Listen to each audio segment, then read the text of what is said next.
Hello, I'm Stuart, the unrepentant atheist. Yet another video.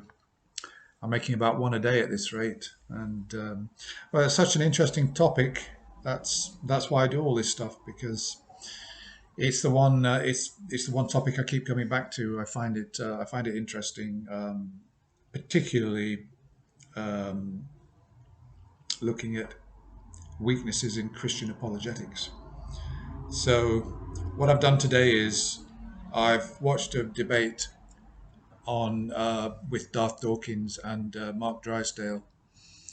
So I did a video on Darth Dawkins a few months ago, and it was quite popular. And one or two people did say, they'd like to see me do some more on Darth Dawkins. So here I am doing more on Darth Dawkins, and I didn't really like this debate, I must say. Not so much because of Darth Dawkins. I thought that Mark Drysdale was really lame. I mean, he's representing atheism there. I don't know what his credentials are.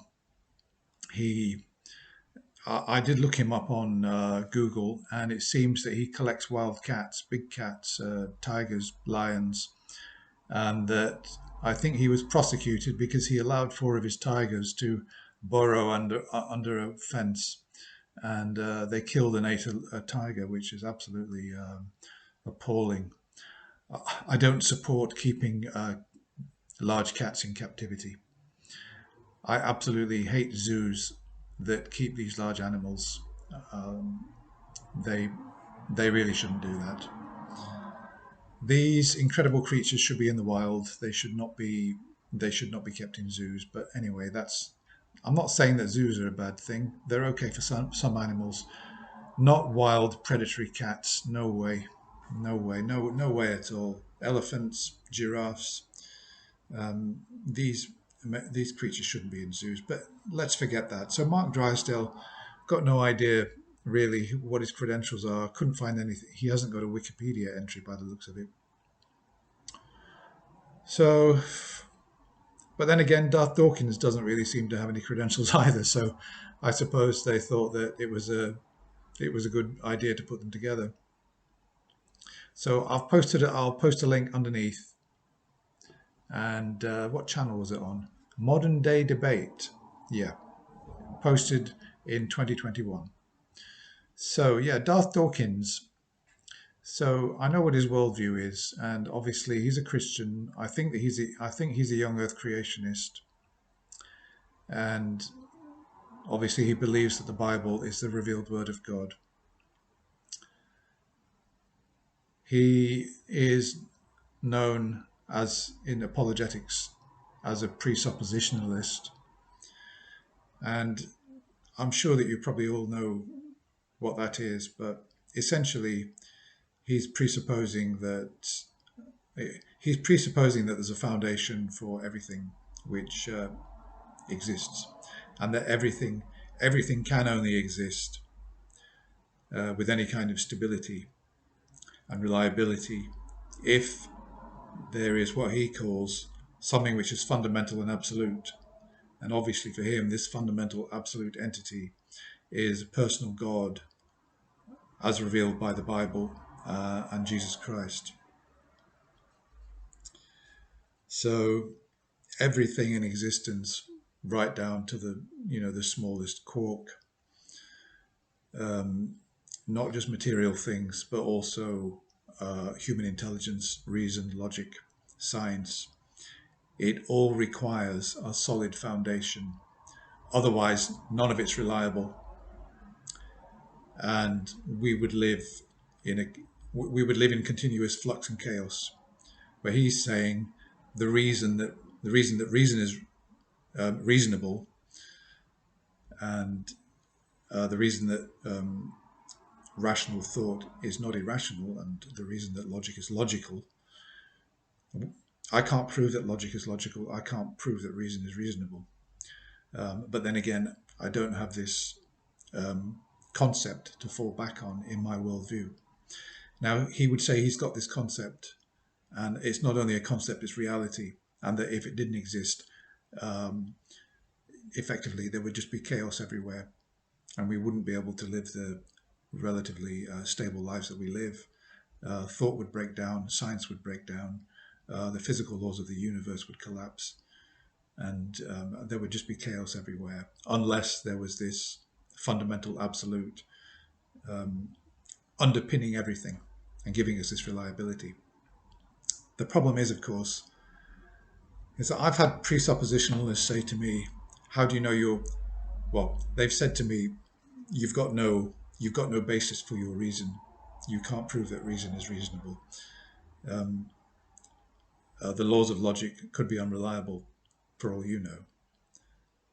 They might not actually be successful. Properly applied, the rules of logic work, but there's no reason being that, given that there's nothing underpinning them, that they might suddenly fail. And I have to admit that and say, well, yes, that's true, and it's true for me, but it's true for you as well. And they'll say no, because we've got God. I've got God underpinning everything in reality. You haven't. Your worldview doesn't account for that. And but in fact, God is there. And the reason that reason is reasonable and the reason that logic works is because God is actually there, even if you don't believe he's there, but he is. Otherwise, none of this would work.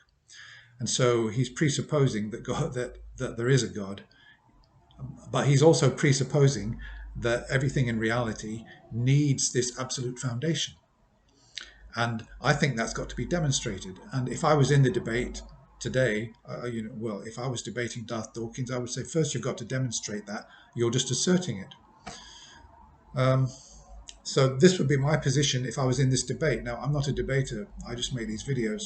But I thought that Mark Drysdale did badly, really. He made a lot of mistakes. He didn't really get to the heart of a proper critique on what Darth Dawkins was saying. Darth Dawkins is quite consistent in the way that he presents himself. You've got to hand it to him for that, even though he makes all these unjustified assertions and everything. He's got a game plan and he sticks to it. He uses examples, a lot of which I think are just absolute nonsense, but the way that he puts them across is quite sort of coherent, and to some people they might sound convincing. And Mark Drysdale just didn't really tackle him properly on anything at all, in my opinion. And he made some mistakes as well, because, for example, he said that Darth Dawkins says, why don't you believe? What is your reason for not believing in God, for rejecting God? And Mark said, well, the reason I reject God is because I don't have any need for a God in my life. For my life to work, I don't see any need for a God. And Darth Dawkins, he said to him, well, that's not proper justification, just because you're not believing in God there for a bad reason. And then Mark came back and said, well, there are lots of Christians, there are lots of theists out there who believe in God, in my opinion, for bad reasons. And then Darth Dawkins said, well, yeah, but that's, what did he call it, a genetic fallacy, because you're saying that because Christians have come to faith in God for bad reasons, that God doesn't exist, God can't exist. And well, so they didn't really seem to make too much progress on that. But just coming back to what Darth Dawkins was saying. Oh yeah. Coming back to what he was saying about this fundamental absolute, which is necessary. That the facts that we've got need a metaphysical background. He's asserting that as a necessity. That there could be no facts, there could be no knowledge without a sound metaphysical background, and obviously that has got to be the personal God that he's talking about. It's got to be a personal God because it has to have a mind, and if it's got a mind, it's got to be personal.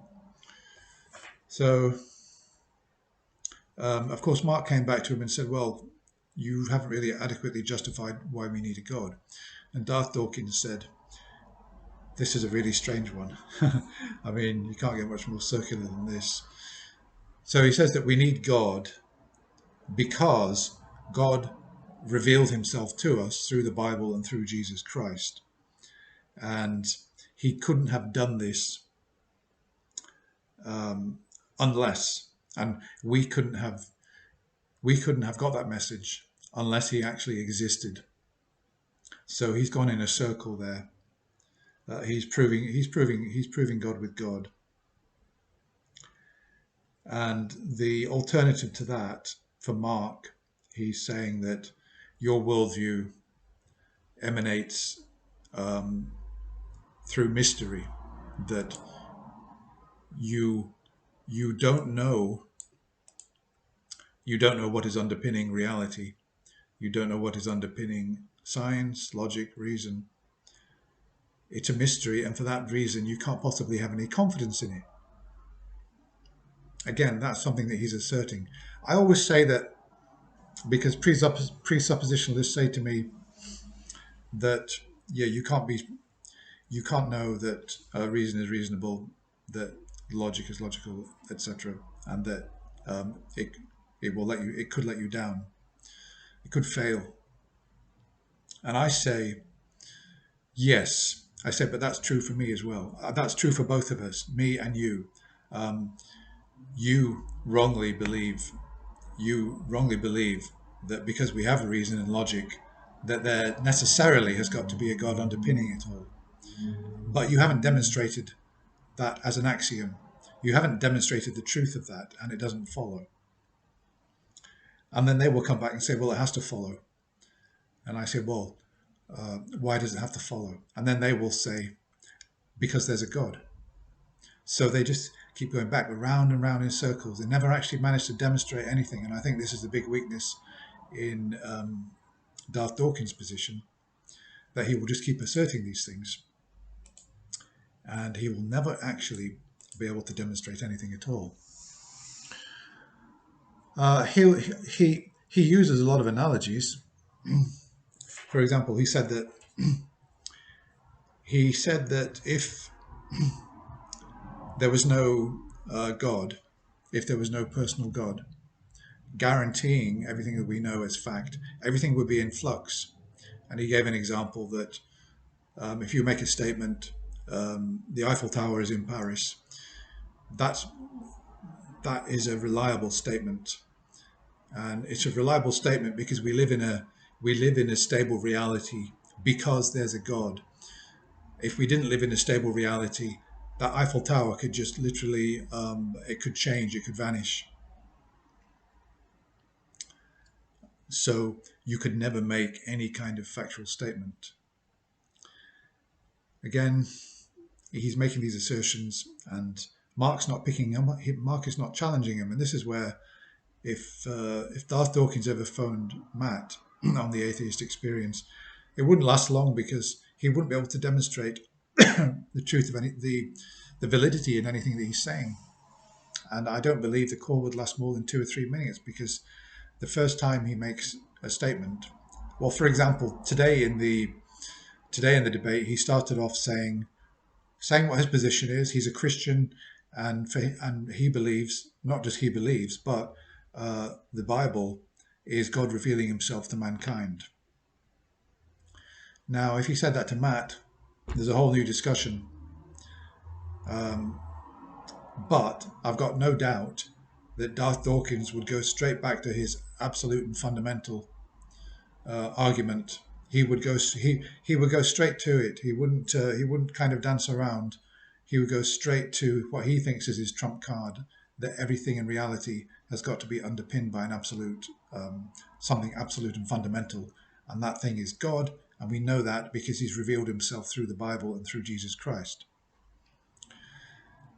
Yeah, so that wouldn't last long. Somehow this lasted 2.5 hours, and believe me, I watched half an hour, and I thought, well, they're just coming back to the same old thing. Mark's not really challenging him. Mark's making some dumb statements here. He's saying God doesn't exist because he's got no need for a God. Well, I've got no need for parrots, but parrots exist. So I mean, straight away, I don't know where they found this guy, but I mean, he wasn't much good. I'd like to see a proper somebody with some proper grounding in philosophy tackle Darth Dawkins. If it's not going to be Matt, then it's got to be somebody else. But why are they putting these these unversed people with Darth Dawkins? It's that's strange. Um, let's have a look. Oh yeah, I wrote this down as a quote. Darth Dawkins. He said, "We could not posit God." This is a good one. Yeah, I like this. I mean, not that it's got any validity or soundness, but I like it as a quote. We could not posit God unless God constructed the world in a way that reveals himself. He's accounting for everything there, isn't he? He's accounting for his belief that the God is the God of the Bible, that um, that if God didn't exist, we couldn't even conceive of him. Um, I can't remember the name of that argument. You'll tell me in the comments. When I was studying A-level philosophy, we went over that one. Yeah, I mean, it's the same as defining God in a way, defining God into existence by saying, well, God is perfect, and by necessity, a perfect being must exist, therefore God exists. I can't remember the name of that argument either. It's one of the, I think there are three. I can't remember which is which. I know what the cosmological argument is, but the other two, the ontological and the teleological. Leave it in the comments. Educate me a bit on that. I need to brush up on my philosophy. Um, so, what else have we got here? Um, yeah, let's have a look. I made quite a few notes. Um, yeah, I've done that one. The Eiffel Tower one I've done. Yep. Um, oh yeah, just coming back to another one of Mark's things that he said when he said that he doesn't see a need for God. He also says he doesn't see a space for God. All this is too subjective. When you're arguing with apologists, you can't afford to be subjective. Nobody cares about your opinion, um, because when you break down an argument, there should be nothing personal in it. It's got to be as objective as possible. And so that you can't see a space for a God, it's almost like sort of argument from ignorance or incredulity almost. That just because you can't see it, it means that there isn't, is a fallacy. It's unbelievable. Where do they get this guy? And I'm sorry to say all this. I don't like to I don't like to critique atheists because obviously I'm an atheist. But when atheists are doing poor jobs in these debates, then obviously I'm going to say so. And unfortunately, in the comments, everybody's just saying, "Oh, Darth Dawkins, terrible character. Can't prove anything he says, and he just asserts everything." And nobody's really calling out Mark and saying that, "Oh, he didn't do a very good job for our side, did he?" And he didn't, unfortunately. Um, yeah, so Darth Dawkins well, he accused Mark of making reducto ad absurdum, that an argument which leads to absurd and illogical consequences. But I mean, he would say that to any denial.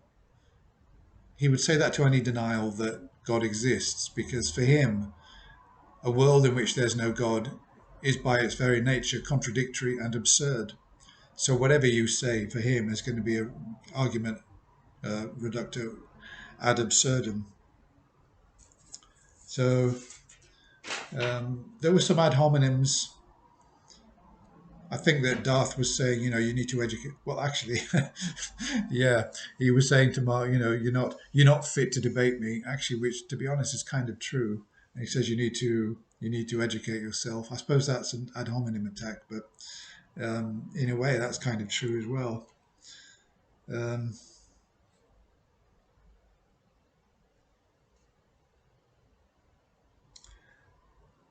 yeah. Well, I think that's about it, really. I didn't watch it to the end, but that's the essence of it. How they got through all that time, because I think they were debating for nearly 2 hours before the questions arrived. Okay, I watched the first half an hour and then I kind of skipped a bit. You'll forgive me for that because I just couldn't. It was getting so boring watching it. there was no progression in the debate. They weren't really moving anywhere. I mean, usually in debates, even if there's no agreement, they at least move on to something else. But this is one of the problems with Darth Dawkins, that he's a one-trick man. He's got this fundamental absolute, which he asserts it has got to exist by necessity, and he can't demonstrate that, and he keeps coming back to it. And obviously, Matt has debated presuppositionalists, and those debates were also unsatisfactory, but not to this level, because at least Cy and Matt are kind of intellectual equals, whereas, you know, Mark Drysdale was very kind of low level in my opinion, and Darth Dawkins is not much better, really. I don't know what else to say, guys. That's about it. I've been going on for 20 minutes. There's no more to be said. Obviously, if you're a presuppositionalist, maybe you'll say something more. And presuppositionalists, again, they're in the same boat. You can't assert God into existence and make claims. You're in the same boat, because first you've got to prove that God exists. You can't use reality to prove that God exists. You can't assert that because reality seems to have some order in it, that the only way this order could manifest and be present is if there was a God underpinning it all. It's a trick. You can't use that trick to define God into existence. You're in the same boat as me, and I admit that I can't prove that, you know, reason is reasonable, and I can't prove that the laws of logic will never fail. But you're in the same boat as I am. What you can have, though, is a reasonable level of confidence in a tool which exists or which you've discovered, and by using the tool, you discover that it works and that it's reliable. You can't prove that next time you use it, that it won't be reliable, that it will continue to be reliable. But because you're looking for certainty, and presuppositionalists they're trying to claim certainty, that you need certainty that the laws of logic are reliable. No, you don't. Well, certainty would be nice, but no, because we can't establish the existence of God, who is supposedly underpinning and guaranteeing all these rules that we've got, science, the laws of physics, etc. But what you can have in the absence of that is a reasonable confidence based on usage, that you've used it, you've found it reliable. If I found a hammer and I thought, well, who made this? How do I know it's reliable? Well, we can find out, we can use it. So I take it to a nail, and if the head flies off the first time, I think, oh, well, that's not much good. It's not reliable. Now look for another hammer, look for another tool, look for a tool that is reliable. Finally, I get another hammer, try it, the head stays on, it bangs the nail in. Okay, who's to say that the head won't fly off the next time I use the hammer? And it might. I can't guarantee that it won't, but if I use the hammer again, it's worked again. It's increasing my confidence in the reliability of the tool. And every extra time that tool is reliable increases my confidence, while at the same time admitting that I haven't got certainty that it's not going to fail next time. That level of confidence which I've got in the tool is enough. And that's the whole point. It's enough. It's enough for me to use the tool. Okay, I guess I'm preaching to the converted here. That's all I've got to say for now. Let me know what you think. Did you watch the debate? What do you think? Do you agree with me, disagree? Love to hear from you. And if you like my videos, rather than just simply coming back to them, if you subscribe, then you'll see in your feed now and again, you'll see my new videos appear. And, you know, if the title looks appealing, you might decide you want to watch it. Just a suggestion. That's all for now. See you again soon.